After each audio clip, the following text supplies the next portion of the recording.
Hello, New York Giants fans, and welcome to a new edition of the Valentine's Views podcast here on YouTube. Please like, share, and subscribe to support the channel. All right, with training camp about a week away, we know that one of the most interesting topics, one of the keys to success, one of the things we always talk about with the New York Giants is the offensive line. And here to help me talk about that offensive line is one of the foremost authorities I know when it comes to offensive line play. That's Brandon Thorn of Trench Warfare, also established the run and scouting coordinator for OL Masterminds. Brandon, thank you so much for hopping on the show. Yeah, I'm happy to be here. It's been a while, so yeah, Yeah, it just glad has. to be back. It's been ages, and that's on me for not reaching out to you. But obviously, the situation with the New York Giants, terrible on the offensive line a year ago. 85 sacks. Whether you want to blame some of those on quarterback play or whatever, it just wasn't good enough. Can you actually even remember the last time the Giants had a good offensive line?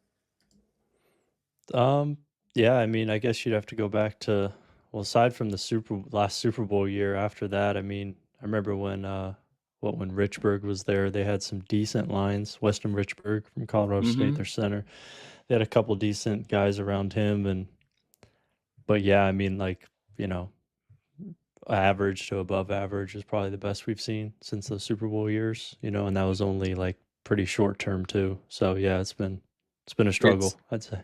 it's Yeah. been forever since they've been able to put it together and keep it together for even a 2 or 3 year period. Right.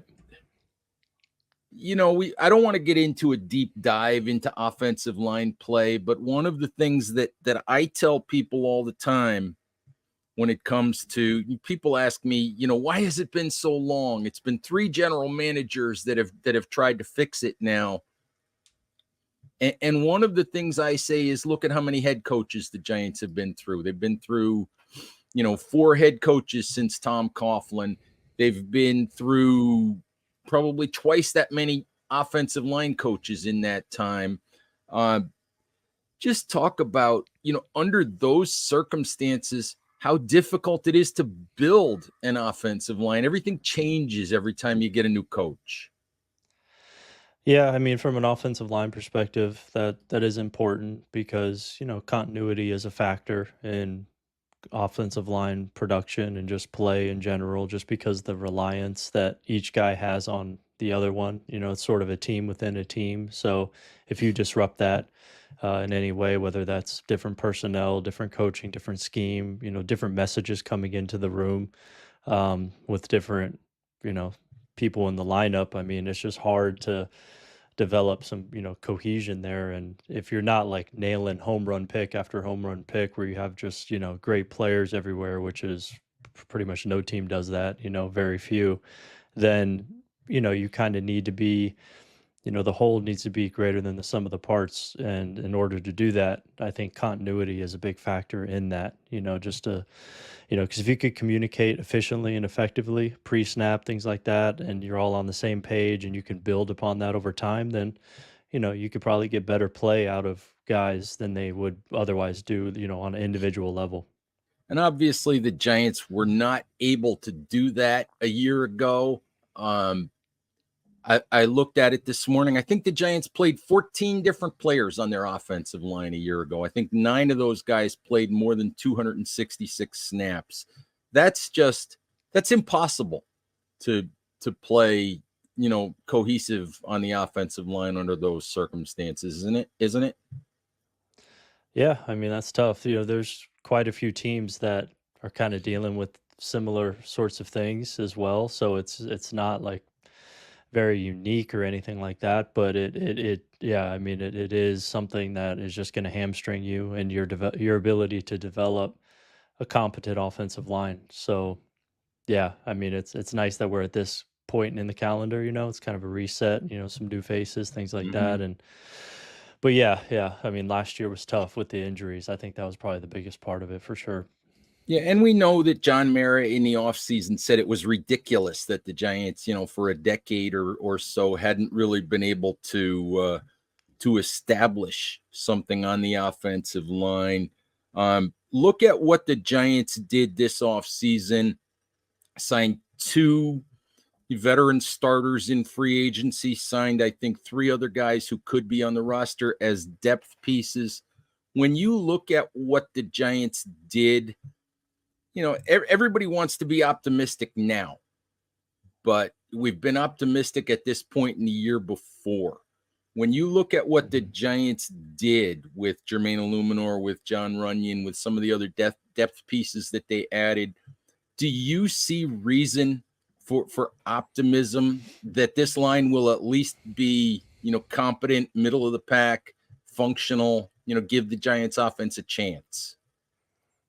I think there's a pathway to get there with this current construction of the offensive line. As of right now, with my top 32 offensive line rankings that just came out, I have them 27th, which is, obviously not where you want to be, but they are in the tier 4 for me, which goes 18 to 27. So it's a pretty thick, tier with a lot of lines, and a lot of different things can go, in different directions there. So that's kind of how I see them, entering the season, given what they were last year, given the new faces, things like that. I'm hedging on the low end, at least to start.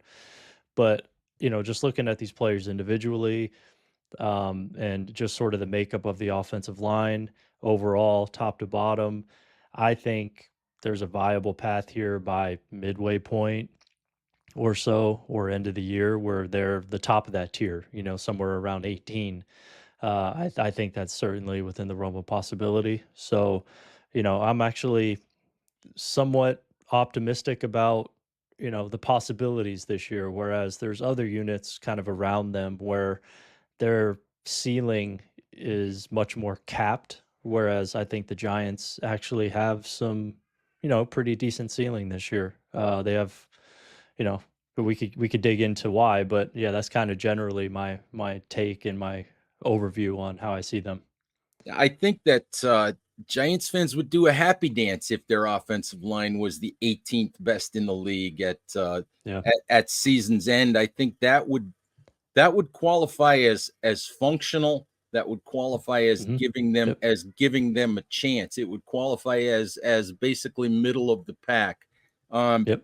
and as you said, let's dig into some of the reasons. And before we get into individual players, um, I want to ask about the Giants' new offensive line coach. What do you know about Carmen Brillo? What does he bring in your mind that Giants fans should feel good about?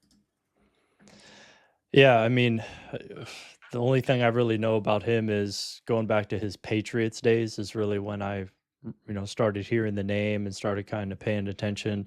But even then, it was a little difficult because I remember when he was there, it was like a co-offensive line situation, co-offensive line coach situation there, which was New England always typically has some sort of unique setup on the coaching staff or whatever, and that was one of them. So it was kind of hard to determine, his impact there.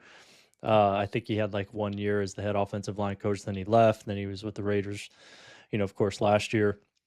And just based on really, I guess the Raiders situation, last year is what we can really go off of in terms of his NFL experience. He's just not an experienced offensive line coach. He doesn't have a track record of success in terms of developing guys, getting the most out of guys. So, but last year, I mean, the Raiders were okay. On the offensive line, there were some signs of life from a guy like Thayer Munford last year. Some indications that he was, a potential starter, long term. And so that's one guy that I could maybe point to as given some hope in terms of his ability to develop guys. But it's just tough because there's really no track record there. So it's hard to say. Interesting. Let's talk a little bit about some of the reasons why you think there's a pathway for this offensive line. I mean, for me, Let's start with the two free agents that are going to be starting on that offensive line. John Runyon at right guard, it looks like. Germain Lumor penciled in at left guard, could end up at right tackle. Neither one of these was a quote unquote sexy signing for for the Giants. Wouldn't probably have been considered top tier among the offensive line free agents. But we'll start there. What can those two guys bring? In Illuminor's case, whether he's playing left guard or whether he's playing right tackle. Yeah, I mean both. I think these are upgrades from what they had last year, which isn't saying much, but you start there. You got better at guard for sure. I mean, just look at the tape, the careers of who played there last year versus these guys, and it's unquestionable, I would say. But to get into the individual players, I mean, Jermaine Luminor. You mentioned he played right tackle primarily last year with the Raiders. So there's also that tie with Carmen Brillo. So I'm sure that that's going to, help in some way in terms of, translating terminology quicker and kind of getting guys on the same page just because he's been under his coaching, for a year. And then Illuminor was also in New England as well. So, he's always been kind of a decent starter, I would say, like below average to average at times. Definitely a bigger guy, wins with play strength and power. And, I always thought he fit better in terms of his upside being the highest at guard. So I just think he has the ability to play tackle and he could get you through, extended stretches, which is nice to have in his back pocket. But I think maybe to get the best version of him, even going back to his days at Texas A&M, I kind of thought that as well.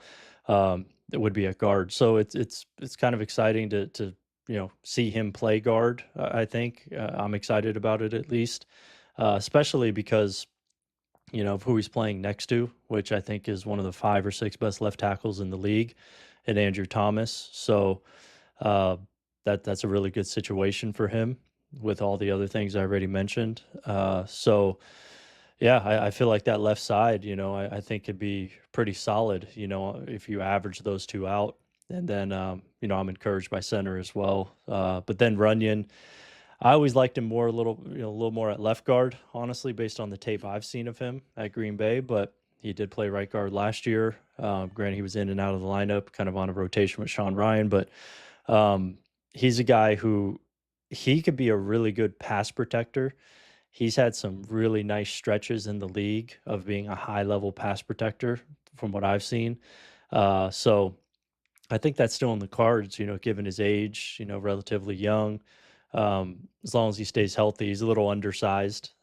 So if he gets dinged up while being undersized, that can really sap his play strength and then things can kind of fall apart quickly. So that's really the knock on him, I think, is, when he gets dinged up, there's a kind of a precipitous loss in just his ability to hold up against power and things like that. So, but I do like his hands, his quickness, and some of the things he does in pass protection. So I would say he's, again, kind of a below average to solid guard as well, with maybe some upside for more if he stays healthy. So, yeah, again, circling back compared to last year, this is better. That's for sure.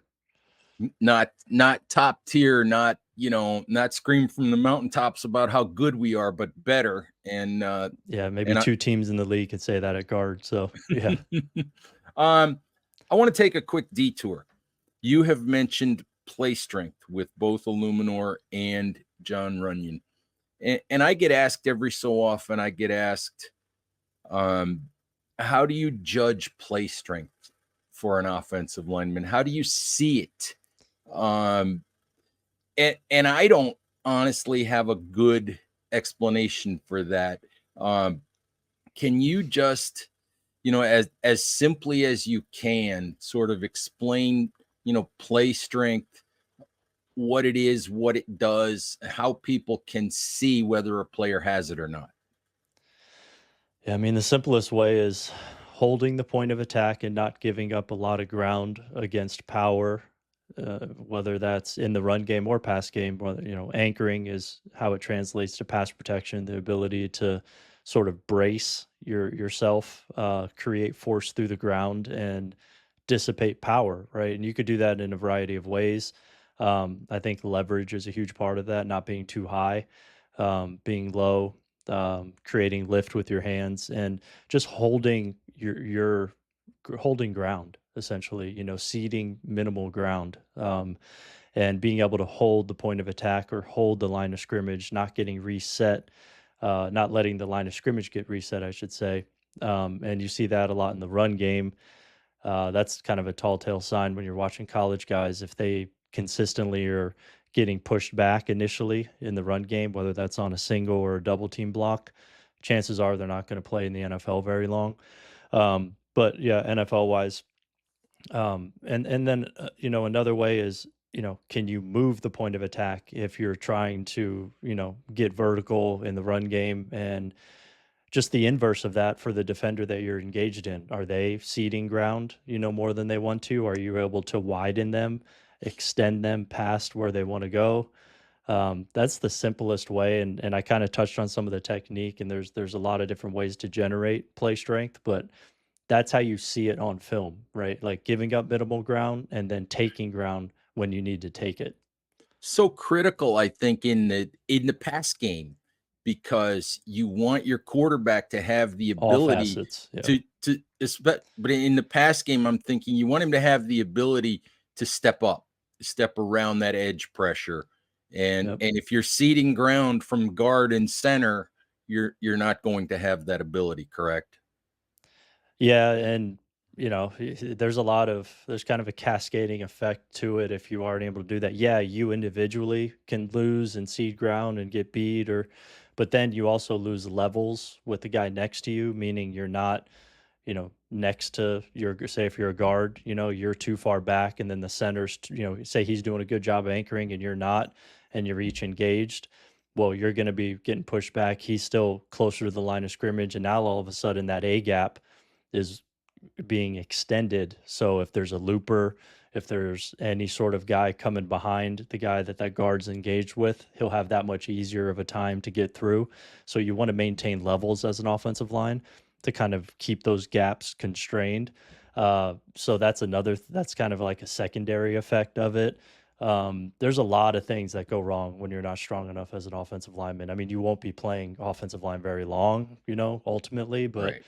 uh, you know, unfortunately, right now and for years and years and years, there's just not a lot of guys with a lot of play strength, to fill, all five positions on all 32 lines. So it's always an issue that coaches and, Mhm. you have to work around. But Mhm. yeah, I would say play strength is probably the most important trait for an offensive lineman.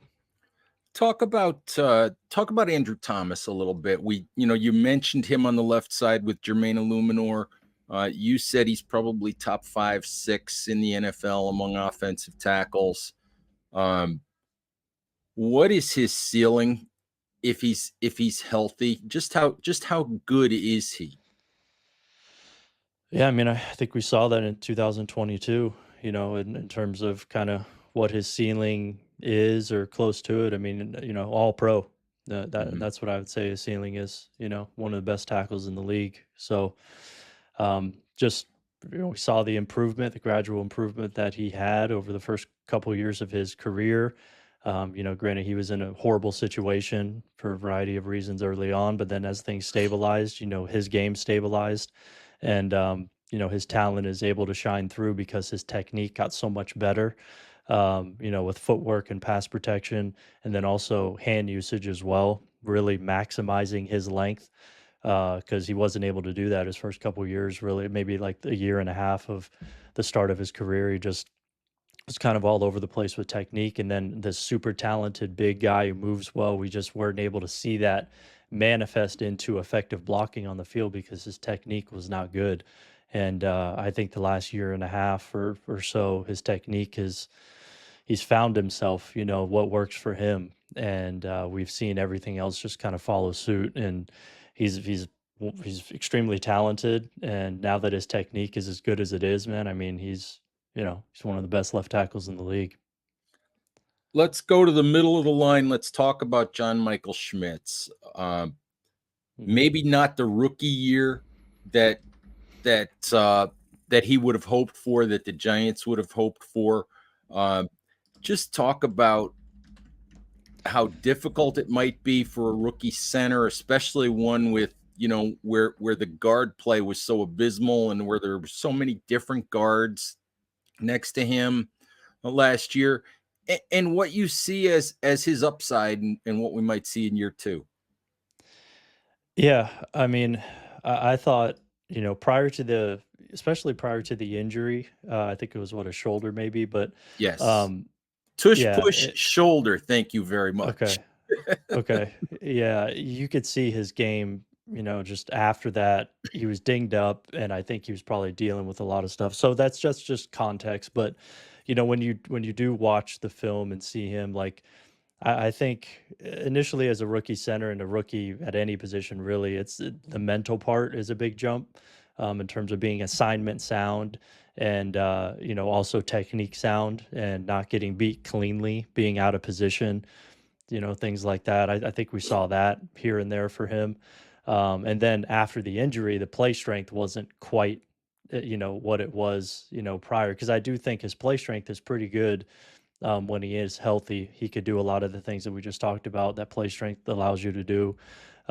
So I would say he battled through it, showed definitely some promise. You saw the competitive toughness that made him so appealing as a prospect translate in terms of his ability to finish blocks, kind of set the tone, the physicality he plays with. You love to see those sort of things translate. And just overall, all things considered, I think it was, kind of an up and down rookie season, only getting 13 starts, but kind of, again, just kind of fighting through everything. But overall, I'm still encouraged, based on his evaluation of being like a second, third round graded guy, and based on those expectations, what happened, and the future outlook, I would still feel about the same as I would, when he got drafted. Not too much has changed. So, yeah, still think you're probably going to get a solid player out of him. And I'm one who thinks that maybe some stability on both sides of him has to help him. Am I right? Oh, absolutely. Yeah. I mean, that's another part of it. There's a lot of angles here, but yeah, that's certainly part of it. Who you're playing next to, tackles is a little different because you just got one guy, obviously. But yeah, those interior three, man, yeah, there's a lot of reliance on the guy next to you. And considering who he was playing next to last year, being one of the worst situations in the league, yeah, that's an additional factor to consider in terms of evaluating him and projecting him moving forward as well. So, yeah, it's a good point. And of course, we have to talk about everybody's favorite Giants offensive lineman to pick on, to criticize, to want to get rid of. We have to talk about Evan Neal. Um, just let's start at the beginning with Evan Neal. Did you think he was? Did you think he was picked seventh overall in the draft in 2022? I think pretty much every analyst I know thought he was a top 10 pick in that draft. Were you among those guys who thought it was justifiable to pick him at that point in the draft? Yeah, I was. I liked his tape. I liked his profile, just as a prospect at Alabama. Um, moving sides, the way that he did, and just yeah, the level of competition that he played. There was still some concerns that were, I think, heavily technique driven that I thought would need to get corrected. For him to have to be productive right away and to have like a long, you know, fruitful, NFL career. But I thought the pieces were certainly in place to be worthy of a high pick in the first round. When you look at the things you look for in offensive lineman in terms of size, build, length, checking the box with athletic ability, having enough basically there, but it was the power, which we've seen in spurts in the NFL, especially in the run game. Um, I thought the run blocking, as it is with the majority of offensive linemen, that's what I thought he would be able to hang his hat on. While the pass protection stuff kind of got worked out. But it's just difficult to do that too, when you're injured. The knee Mhm. injury as a rookie, the ankle, the rehab not going well, with the ankle fracture. And when you're 350 plus pounds and you have lower half injuries, I mean, all bets are off at that point. It's difficult for any offensive lineman. Anybody who's 300 Mhm. plus pounds is difficult. But when you're 350 plus, 340 plus, and you have lower half injuries, and your movement skills are already, I would say, maybe solid, Mhm. they're going to decline from there. And it's Right. tough. It's tough to overcome. It's hindered him to a really large degree. Right, and I thought he played through, he had the knee as a rookie. I thought he played through some stuff that really wasn't publicized, the second half of his rookie year as well. I don't think he was ever healthy after that initial knee injury. Um, just I mean, Giants fans are ready to give up on Neil. That there are Giants fans who want him off the roster. They want him moved to guard. They want him, someone want him sent to Siberia, whatever. Um, do you still see a pathway for Evan Neal to be a good NFL player at right tackle? Yeah, I do. I mean, just all the things we talked about. I mean, you say fans. Yeah, I mean, fans' opinions of offensive line play. I mean, you know, how much can you really put into that? They're not watching them play. They're seeing stuff happen on TV. So, that's the first thing. So, but yeah, I mean, I just think with all the things that we just talked about, and still the profile that he has, and an additional part of him, he's very serious and committed to this. It's not like he's slacking off. He's not that kind of guy. I know that for a fact. So, that's just another kind of little box to check. And then he came in super young as well, 21 years old when he came in. So, we're still just a couple years in here, a few years in. So he's still very young. He shouldn't even be hitting his prime yet. So, all those things considered, I just think if he is actually truly able to be healthy and play for a sustained period of time with relatively good health, then I think that there's a good chance that he's going to be a long-term starter. But whether that can happen at this point remains to be seen, because I don't know all the details of these injuries and the extent of them, past what's just reported. So, Mhm. um, yeah, I just think health is such a huge factor, and he has to work through things while being healthy for some period of time, because it's not like because he's healthy, things are going to go great. No, but because he's healthy, he's going to be able to work through the things he needs to work through, and he hasn't even been able to do that yet. So, like, it could be up and down, but man, like it can't be up and down and you being hurt and then trying to fix stuff. It will fall apart. And we've seen that happen with some guys, health wise, fall apart, and they never really, were able to stay healthy. I just hope that that's not the case for him. But I think that's the key, really. Do you get concerned about it's all seems like it's all been, lower half leg, ankle, knee, all that. Do you Yeah. get concerned about that at some point with a guy who is, 6'7", 350 pounds? Do you get concerned about that being a constant thing? Yeah, I would say so. I mean, just based on he dealt with some knee stuff a little bit in college, I want to say. Hmm. Maybe he didn't. I'm not sure. I don't remember exactly, um, but just based. Let's just go strictly off the pro side so far. Like, to have the knee and then to have the ankle, and then the rehab not go as you expected it to go, so far, and all this happened with the knee and the ankle, considering his size. Yeah, I mean, how can you not be concerned, at this point? But again, I don't know the extent of it. I don't know how much damage was done in these tears and these breaks and these fractures or whatever, because it was Hmm. an ankle fracture, tear in the knee. So it's like, I don't know exactly how concerned, but I definitely think you should have some concern for sure, considering the size and the history already. I have my fingers crossed that he's on the field ready to go when training camp starts, and that he gets a reasonable chance to have a full training camp. Yeah, absolutely. I mean, gosh, that's the minimum, Can I hope so too. everybody says, well, one more Neil question. Everybody says, "Oh, if he can't play, just move him to left guard." I don't think it's that easy. I mean, it's not, if he's played the right side now, this will be 3 years he's prepped as a right side player. It's not that easy to just go play left guard tomorrow and say, "Oh, he'll be good at that."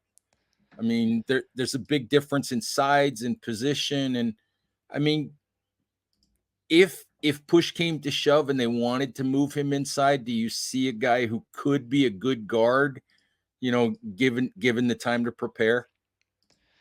I think it's possible. I mean, he started there as a freshman at Bama, had 13 starts at left guard, so it's not like he's never done it.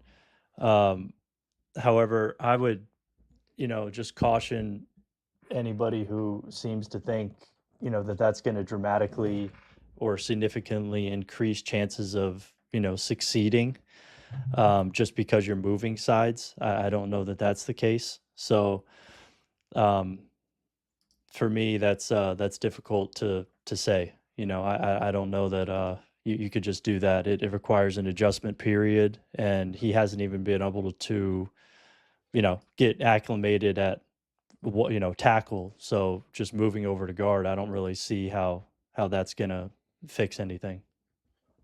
All right. Brandon, I appreciate the time, appreciate the insight. I think everybody who follows the Giants has their fingers crossed that they will at least be functional in 2024. That would be a huge step in the right direction. Um, Before I let you go, just make sure you tell people where they can find your work. Yeah, so people can find me at trenchwarfare.substack.com and subscribe to my newsletter there, and then establish the run to see offensive and defensive line rankings. And then here shortly, hopefully, Bleacher Report as well. It'll be my fifth year with them, scouting all the offensive linemen in the draft. All right, Brandon, thank you for the time. Giants fans, thank you as always for listening. Please stay safe out there, take care of each other, and we'll talk to you soon. Bye bye.